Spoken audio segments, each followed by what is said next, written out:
Oke, assalamualaikum warahmatullahi wabarakatuh. Kembali lagi ke Air Perkasa. Di sini saya akan membacakan bab 3 dari buku Pemrograman Web. Judul bab 3 ini adalah The Art of Styling Modern CSS Layout.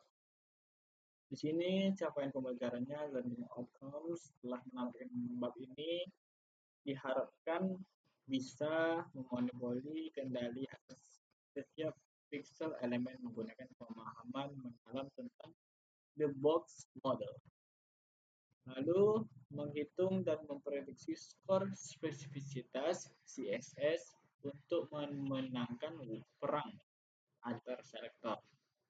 Lalu selanjutnya merancang tata letak satu dimensi yang fleksibel dan rapi menggunakan sistem Flexbox.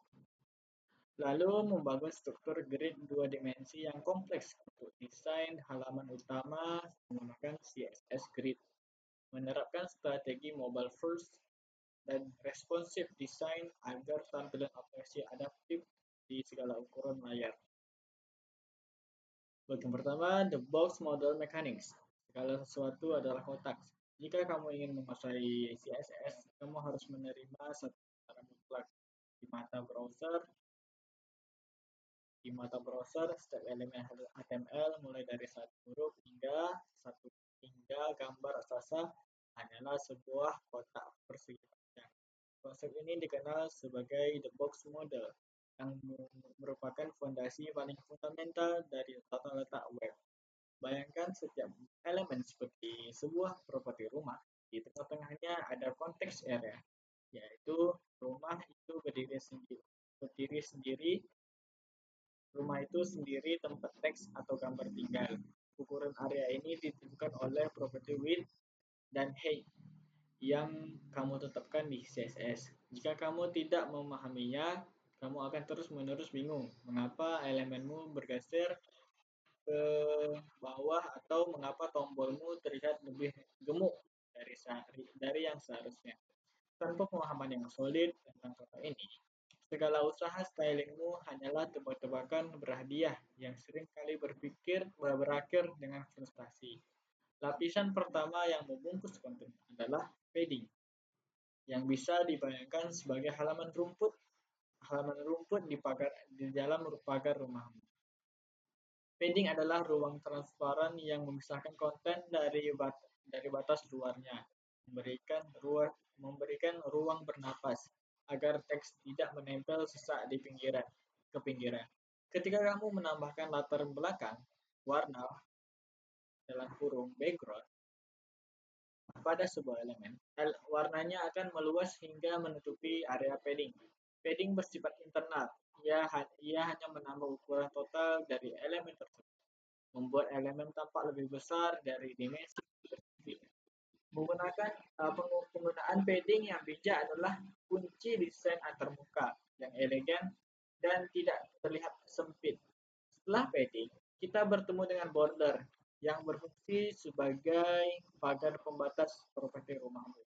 Border terletak tepat di antara padding dan margin, dan ia adalah salah satunya dari box model yang bisa memiliki warna dan gaya visual garis.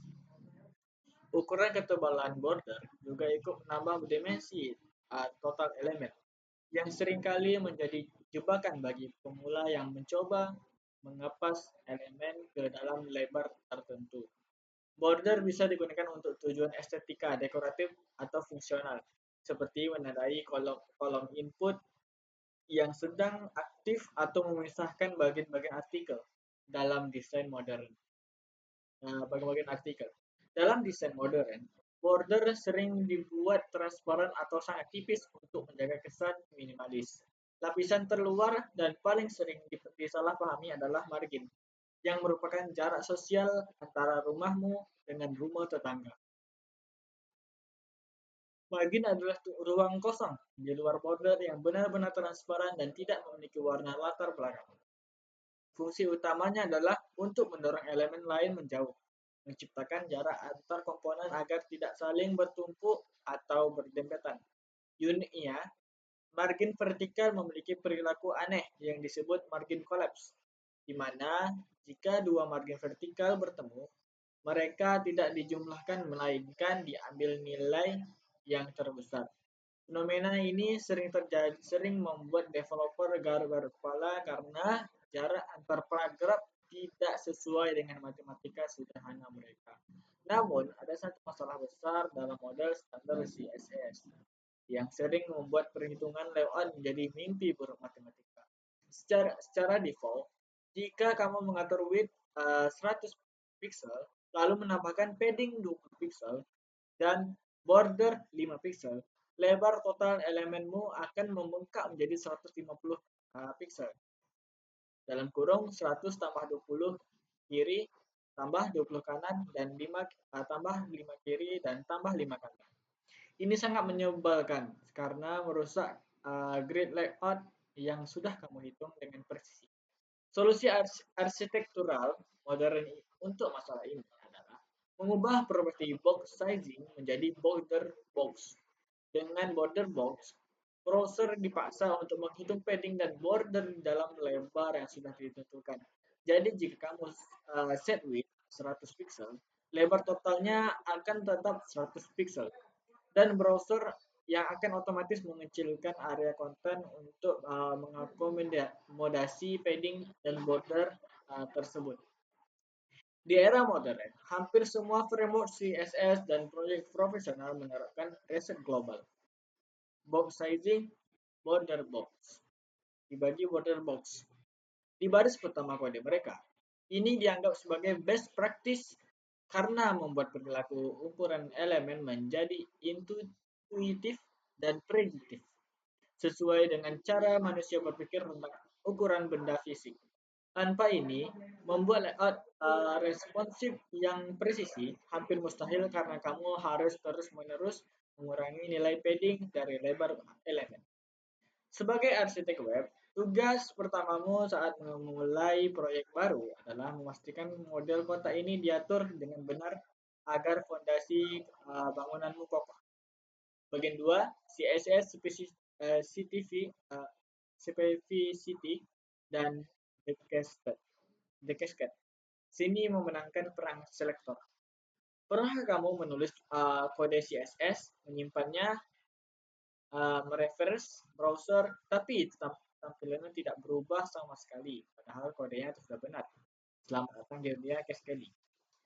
Sebuah algoritma hierarkis yang digunakan browser untuk menentukan aturan mana yang menang jika ada konflik gaya.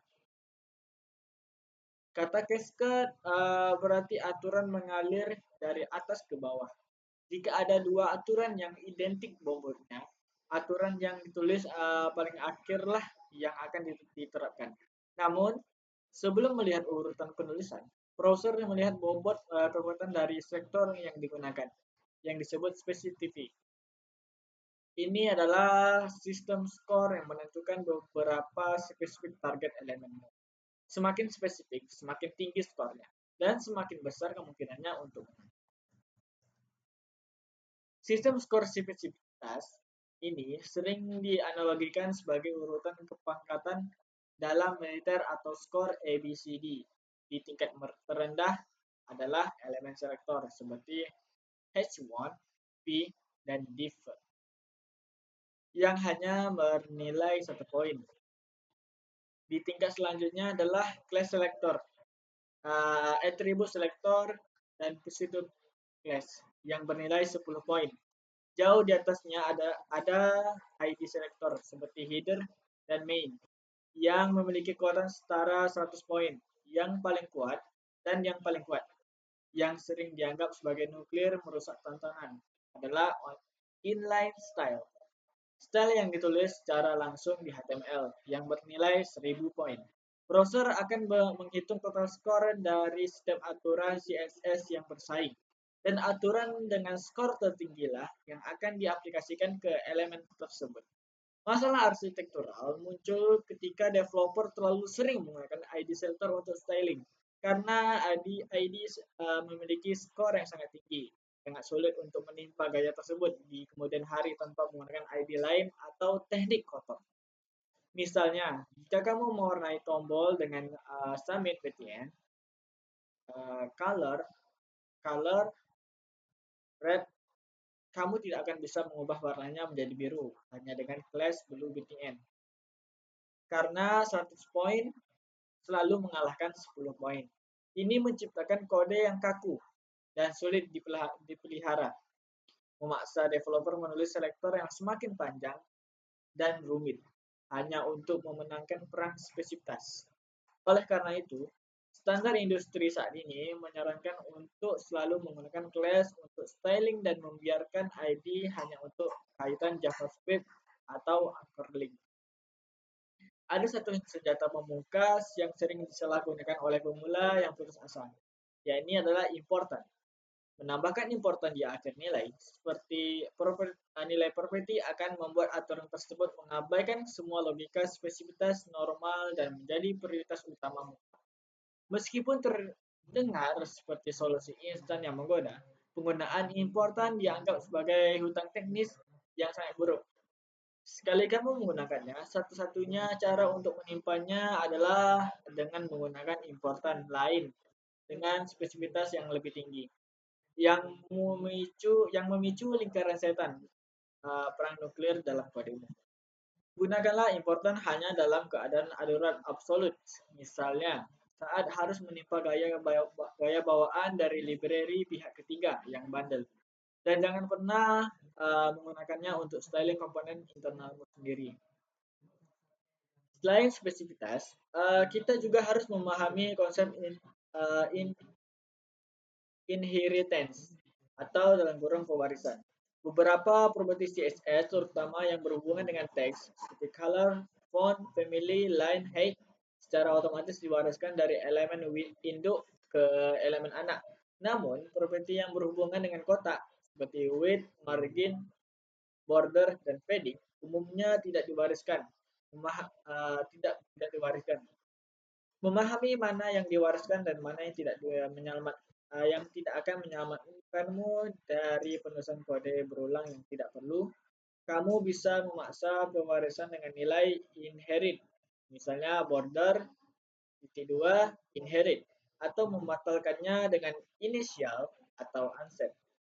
Penggunaan atas pewarisan ini memungkinkan kita untuk menulis kode yang lebih dry atau tidak mengulangnya lagi dan efisien. Kesimpulannya, spesifitas bukanlah bug, melainkan fitur canggih yang didesain untuk menangani konflik dalam skala besar. Sebagai arsitek web, tujuanmu adalah menjaga kurva spesifitas serendah dan sedatar mungkin. Hindari membuat selektor yang terlalu bersarang seperti header, nav, list, item A. Karena ini meningkatkan skor spesifitas secara tidak perlu dan membuat kode bergantung pada struktur HTML yang rapuh.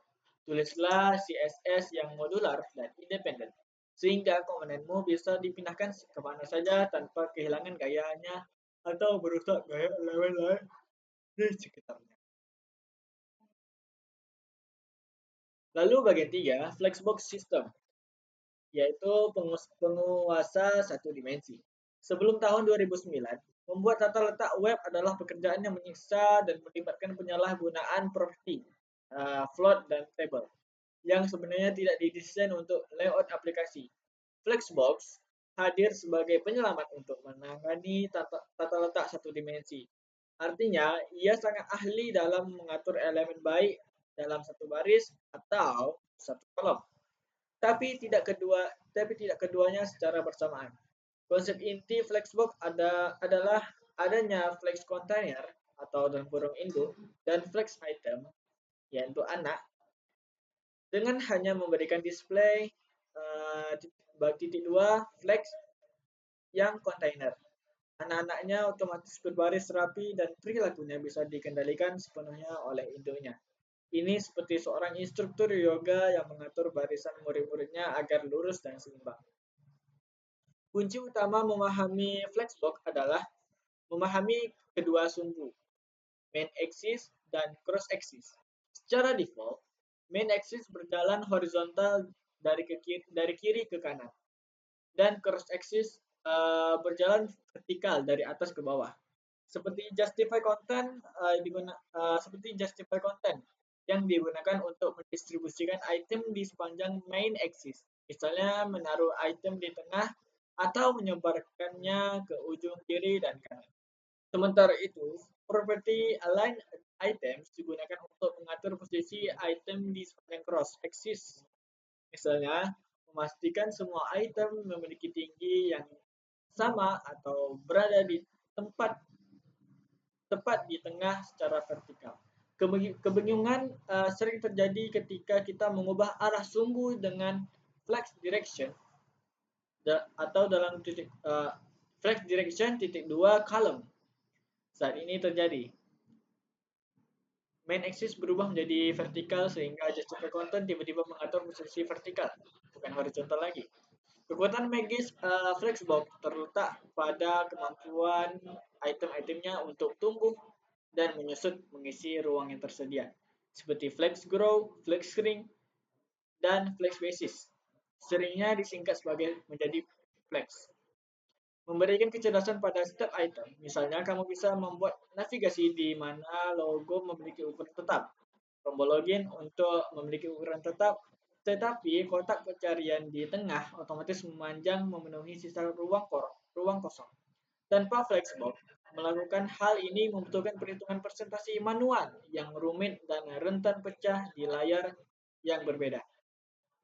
Flexbox menghitung ruang kosong secara dinamis dan mendistribusikan sesuai proporsi yang kamu inginkan. Membuat layout terasa cair dan responsif secara alami. Salah satu kemenangan terbesar Flexbox adalah kemampuannya untuk melakukan vertical centering dengan mudah. Sesuatu yang menjadi lelucon dan mimpi buruk di dunia CSS selama bertahun-tahun. Cukup dengan 3 baris code seperti display, titik 2 flex, justify content, titik 2 center, align item, titik 2 center.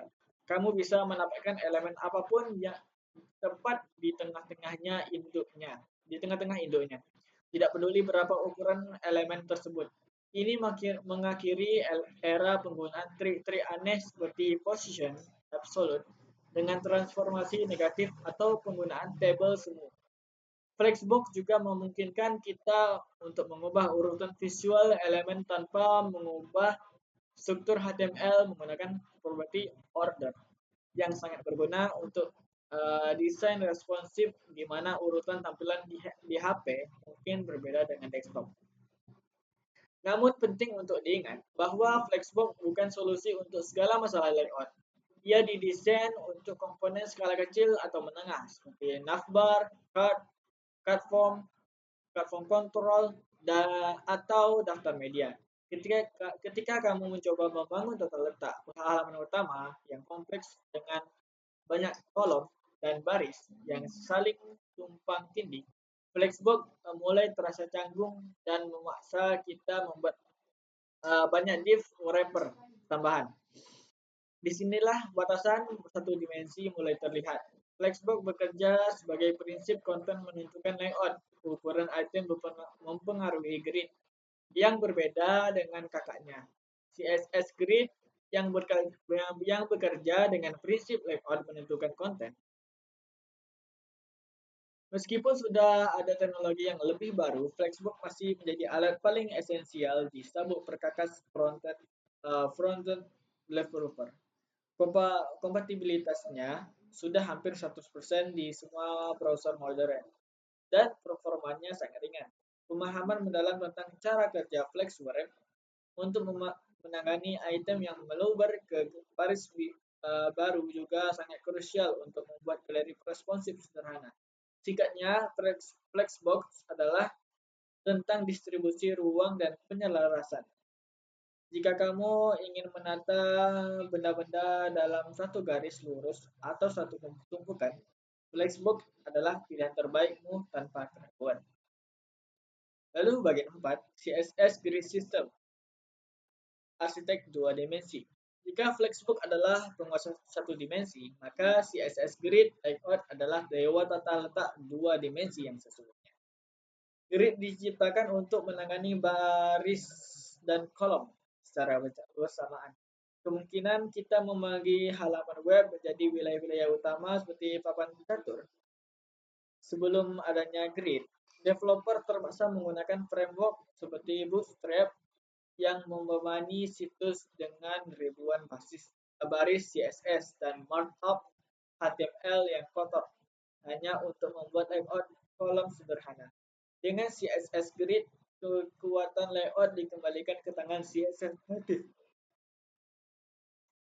Kita bisa mendefinisikan struktur halaman yang sangat kompleks dengan kode yang bersih, semantik, dan tanpa perlu elemen div tambahan yang tidak perlu. Konten dasar grid dimulai dengan mendefinisikan track menggunakan grid template columns dan grid template rows. Pada elemen induk, pada elemen induk. Di sini CSS memperkenalkan satuan ukuran baru yang revolusioner bernama FR atau FR Fraction Unit.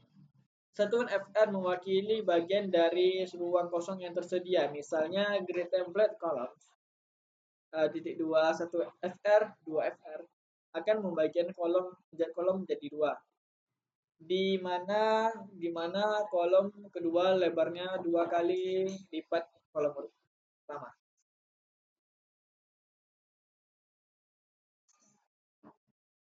Secara otomatis dan responsif. Ini jauh lebih fleksibel daripada presentasi persen karena FR otomatis menghitung ulang ruang setelah dikurangi margin atau gap. Kita tidak perlu lagi mengeluarkan kalkulator untuk memastikan total lebar adalah 100%. Browser yang melakukan matematika berat itu untuk kita.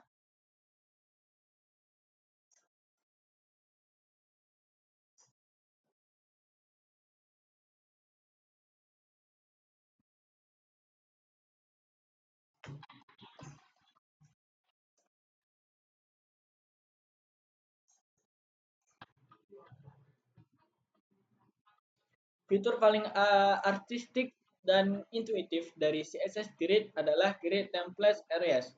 Bayangkan kamu bisa menggambar layout websitemu langsung di dalam kode CSS menggunakan teks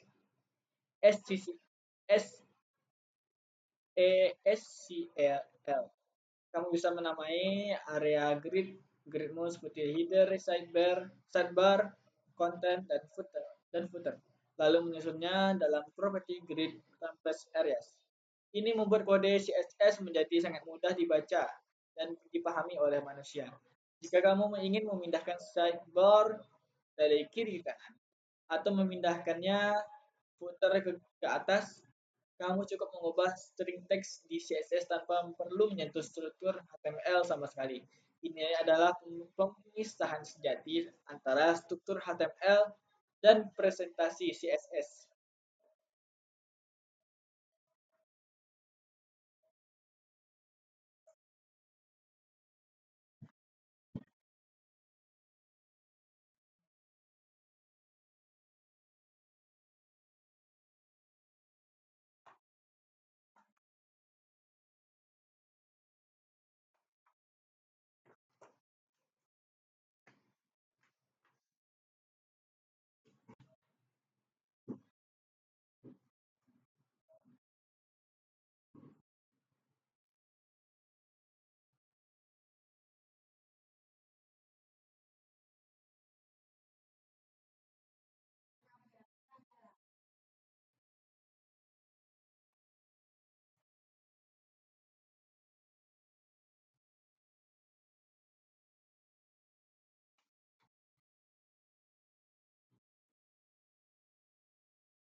Oke, fitur paling estetik dan intuitif dari CSS Grid adalah Grid Template Areas.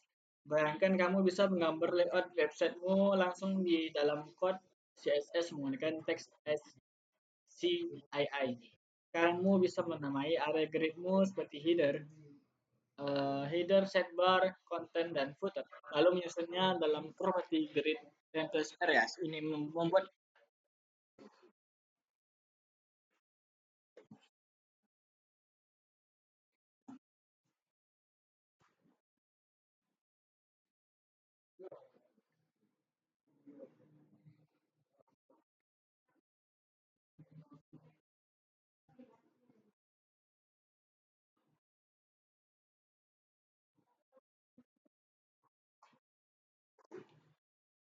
footer. Lalu menyusunnya dalam property grid template areas. Ini membuat kode CSS menjadi sangat mudah dibaca dan dipahami oleh manusia. Jika kamu ingin memindahkan sidebar dari kiri ke kanan, kamu memindahkan footer ke atas. Kamu cukup mengubah string teks di CSS tanpa perlu menyentuh struktur HTML sama sekali. Ini adalah pemisahan sejati antara struktur HTML dan presentasi CSS yang didam-damkan selama ini. CSS Grid juga memiliki algoritma penempatan otomatis yang sangat cerdas. Jika kamu tidak menentukan posisi spesifik untuk item-item grid,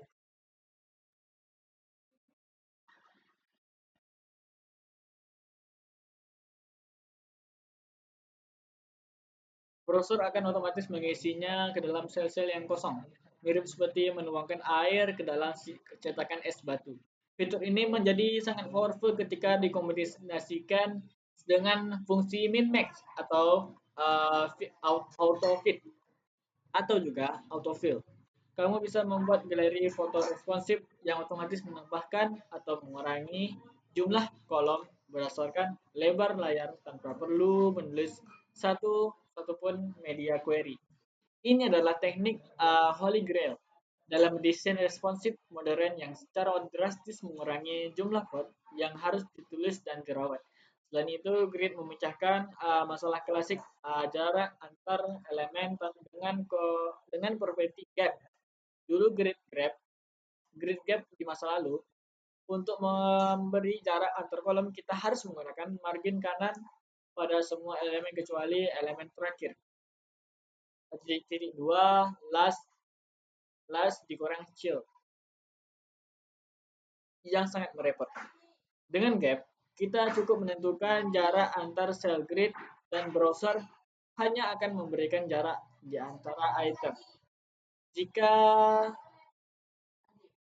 tidak di pinggir luar. Ini membuat layout terlihat rapi dan konsisten. Grid itu juga akan memungkinkan item untuk saling tumpang tindih dengan sengaja menggunakan nomor baris item, nomor baris line based placement dan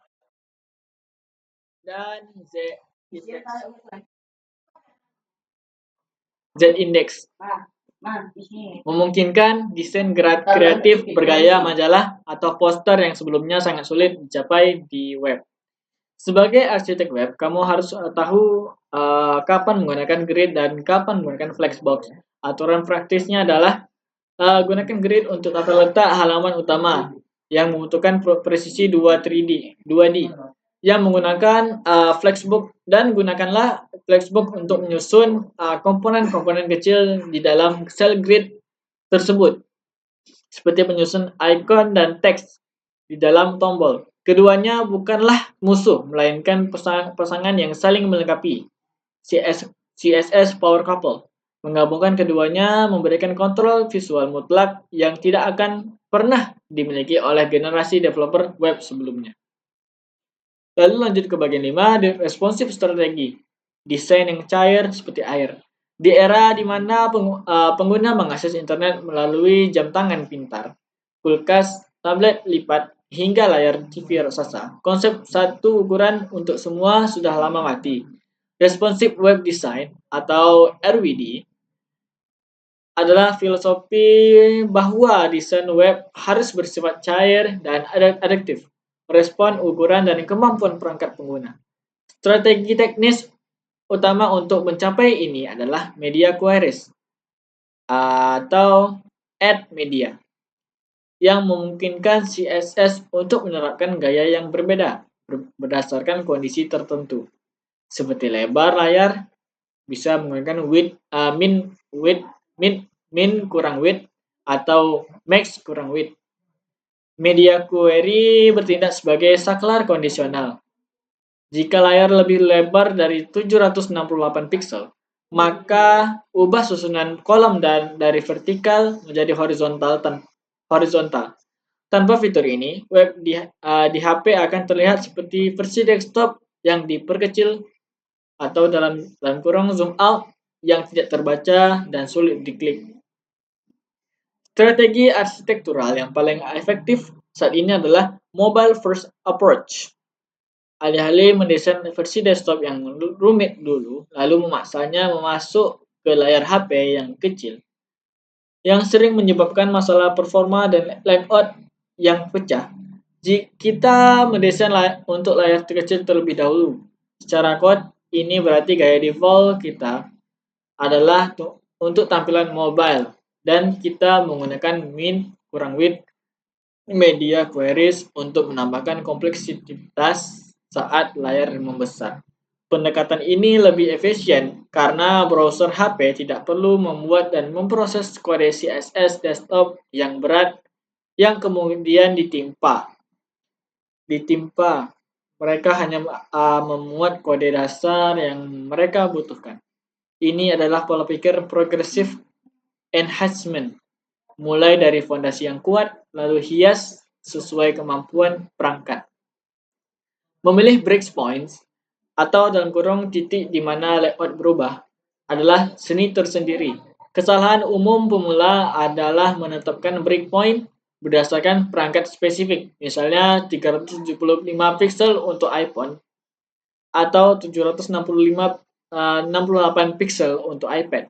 Ini adalah strategi yang rapuh karena gadget baru dengan ukuran layar aneh muncul setiap minggu. Strategi yang benar adalah menentukan breakpoint berdasarkan konten. Ubah layoutmu ketika kontennya mulai terlihat jelek atau sulit dibaca. Jika tulisan di kolom menjadi terlalu panjang atau gambar menjadi terlalu kecil, itulah saatnya membuat breakpoint baru. Dengan cara ini, desainmu akan tetap terlihat bagus di perangkat apapun yang ada sekarang maupun yang akan dirilis di masa depan. Bahkan, perangkat yang belum ditemukan sekalipun. Masa depan desain responsif sedang bergerak melampaui ukuran layar menuju container queries. Media query memiliki kelemahan besar. Ia hanya melihat ukuran viewpoint atau dalam kurung jendela browser, bukan ukuran tempat komponen itu berada. Container query memungkinkan sebuah komponen untuk mengubah gayanya berdasarkan lebar elemen induknya. Ini berarti sebuah komponen bisa terlihat berbeda saat diletakkan di sidebar yang sempit dibandingkan saat diletakkan di area konten utama yang lebar. Tanpa perlu menulis class modifier tambahan. Ini adalah revolusi terbesar bagi komponen based arsitektur karena membuat setiap komponen benar-benar modular dan cerdas secara intrinsik. Selain tata letak visual, strategi responsif juga mencakup tipografi yang cair. Menggunakan fungsi modern seperti clamp, buka kurung, tutup kurung, kita bisa mengatur ukuran font yang berskala mulus antara nilai minimum, dan maksimum, tergantung lebar layar. Tidak ada lagi lompatan ukuran font yang kasar saat berpindah breakpoint. Kita juga harus menggunakan unit relatif seperti rem dan em alih-alih pixel untuk menghormati pengaturan ukuran font pengguna di sistem operasi mereka. Desain responsif bukan hanya soal memuat di layar, tetapi soal menghormati preferensi dan keterbatasan pengguna. Terakhir, kita harus mulai mengadopsi logical properties seperti margin, strip inline, strip start daripada margin left. Web bersifat global. Web itu bersifat global dan tidak semua bahasa dibaca dari kiri ke kanan. Bahasa seperti Arab atau Ibrani dibaca dari kanan ke kiri, RTL. Dengan menggunakan properti logis, layout kita akan otomatis membaik dirinya sendiri dan arah bahasa dokumen berubah tanpa perlu menulis ulang file CSS khusus untuk mode RTL. Ini adalah bentuk responsif terhadap budaya dan bahasa, memastikan aplikasi kita siap untuk skala global sejak hari pertama. Responsivitas sejati adalah tentang fleksibilitas total terhadap uh, konten, perangkat terhadap konten dan terhadap pengguna.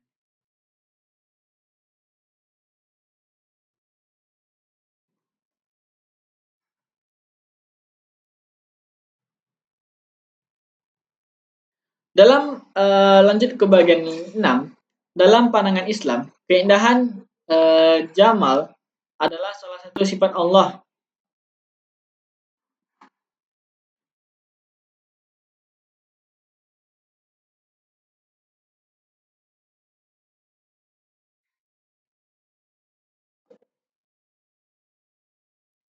Dalam pandangan Islam, keindahan Jamal adalah salah satu sifat Allah Subhanahu wa taala. Rasulullah Shallallahu alaihi wasallam bersabda, sesungguhnya Allah itu indah dan mencintai keindahan. Hadis riwayat Muslim. Ketika kita mempelajari CSS untuk mempercantik tampilan web, kita sedang meneladani sifat ilahiyah ini.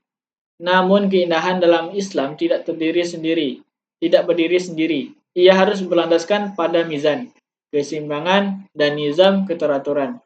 Alam semesta ini diciptakan dengan ukuran dan tata letak yang presisi, sebagaimana firman Allah dalam surah Al-Qamar ayat 49. Sesungguhnya kami menciptakan segala sesuatu menurut ukuran. CSS, Grid, dan Flexbox adalah alat bagi kita untuk meniru keteraturan ilahi tersebut di layar digital. Menempatkan setiap elemen pada posisi yang proporsional agar enak dipandang dan mudah digunakan. Konsep The Box Model, Padding Modern Margin, mengajarkan kita tentang pentingnya hudud dan adab dalam berinteraksi. Dalam Islam, setiap individu memiliki hak privasi dan ruang pribadi yang tidak boleh dilanggar, serta memiliki benteng perlindungan diri. Margin mencegah elemen saling bertabrakan dan tumpuk menumpuk. Mirip dengan adab pergaulan, Islam yang mengajarkan kita untuk menjaga jarak sosial yang sehat, tidak bercampuri urusan orang lain, dan memberikan ruang bagi orang lain. Sebuah layout yang berantakan karena margin yang tumpang tindih. Ibarat kehidupan sosial yang kacau tanpa adab, di mana hak-hak individu saling dilanggar. Prinsip specificity dan cascade dalam CSS adalah analogi teknis yang sempurna untuk memahami fikih al-awali. Lihat, dalam CSS, aturan yang lebih spesifik akan mengalahkan aturan yang lebih umum. Dan aturan yang datang belakangan akan menimpa yang terdahulu. Dalam Islam, tidak semua amal memiliki bobot yang sama. Ada yang wajib, ada yang sunnah. Ada perintah yang bersifat umum dan ada dalil yang bersifat khusus. Yang mengkhususkan dalil umum. Seorang muslim yang bijak seperti browser yang merender CSS harus tahu aturan mana yang harus prioritaskan saat terjadi konflik kepentingan. Kita mendahulukan kewajiban kepada Allah, spesifitas tinggi di atas ekspektasi manusia, menciptakan hierarki kehidupan yang kokoh dan tidak ambigu. Teknologi responsive design mencerminkan karakteristik Islam yang salih likulli zaman wa makan. HTML ibarat akidah dan prinsip dasar syariat yang tetap dan tidak berubah. Sedangkan CSS ibarat fikih muamalah yang fleksibel dan adaptif terhadap konteks. Islam yang memberikan ruang rukhsah bagi musafir. Orang sakit atau kondisi darurat lainnya, desain web yang responsif beradaptasi dengan keterbatasan layar pengguna. Kita tidak memaksa tampilan desktop yang berat kepada pengguna HP yang lemah. Sebagaimana Islam tidak membebankan syariat dari luar kesanggupan hambanya. Terakhir, filosofi di balik fleksibel dan grid adalah tentang menempatkan segala sesuatu pada tempatnya, yang merupakan definisi dari adl atau keadilan. Lawan dari adl adalah kezolim, menempatkan sesuatu bukan pada tempatnya. Jika kita menggunakan tabel untuk layout atau membiarkan elemen teks tumpah keluar dari kontainernya, kita sedang berlaku tidak adil terhadap konten tersebut. Mendesain layout yang rapi di mana main axis dan cross axis selaras adalah bentuk ikhtiar kita untuk menegakkan keadilan visual sehingga informasi dapat tersampaikan dengan hak dan jelas, meminimalisir kesalahpahaman bagi siapapun yang melihatnya. Lalu, bagian 7, kesimpulan, menguasai ruang dan posisi. Bab ini telah mengungkapkan misteri di balik tata letak web modern, membebaskan kita dari praktik coba-coba yang melelahkan. Berikut adalah intisari arsitektural yang harus kamu pegang teguh. Yang pertama, kotak adalah realitas. Jika kita belajar bahwa di mata browser, segala sesuatu mulai dari teks hingga gambar hanyalah kotak persegi panjang. Mengabaikan padding, border, dan margin adalah resep untuk layout yang bertakan. Riset global box sizing (2) border box adalah langkah wajib pertama di setiap proyek. Spesifitas adalah mata uang. CSS bukan hanya soal gaya, tapi juga soal hierarki kekuasaan spesifik. Kita memahami bahwa menggunakan ID untuk styling adalah hutang teknis yang membuat kode kaku dan sulit ditimpa. Arsitek yang bijak menjaga grafik spesifitas tetap datar dan mengandalkan class. Flexbox untuk garis, grid untuk bidang. Kita mematahkan mitos bahwa grid menggantikan flexbox. Keduanya adalah mitra. Flexbox menguasai penyelarasan satu dimensi untuk komponen mikro, sementara grid menguasai tata letak dua dimensi yang kompleks untuk struktur makro halaman. Menggabungkan keduanya adalah kunci desain yang kokoh. Lalu keempat, responsivitas bukan hanya sekedar ukuran layar. Desain responsif modern melampaui media queries tradisional adalah pendekatan mobile first. Kita membangun fondasi yang ringan untuk perangkat kecil lalu mengubah kompleksitas untuk layar besar. Container queries kini membuka era baru di mana komponen beradaptasi dengan wadahnya, bahwa hanya dengan viewpoint browser, logika di atas angka ajaib, kita meninggalkan kebiasaan menggunakan magic number seperti margin left 37 pixel yang rapuh sebagai gantinya. Kita menggunakan unit relatif fungsi kalkulator di dalam buka kurung tutup kurung yang sistem layout yang dinamis agar desain kita tetap cair dan adaptif terhadap konten yang tak terduga. Dengan bekal penguasaan visual ini, kita siap melangkah ke bab 4, di mana kita akan belajar cara mengelola kode CSS yang bertumbuh besar agar tetap rapi, modular, dan terukur. Mungkin sekian yang bisa saya sampaikan. Mohon maaf bila ada kesalahan. Wabillahi taufiq wal hidayah. Arif Agaksa. Izin pamit. Wassalamualaikum warahmatullahi wabarakatuh.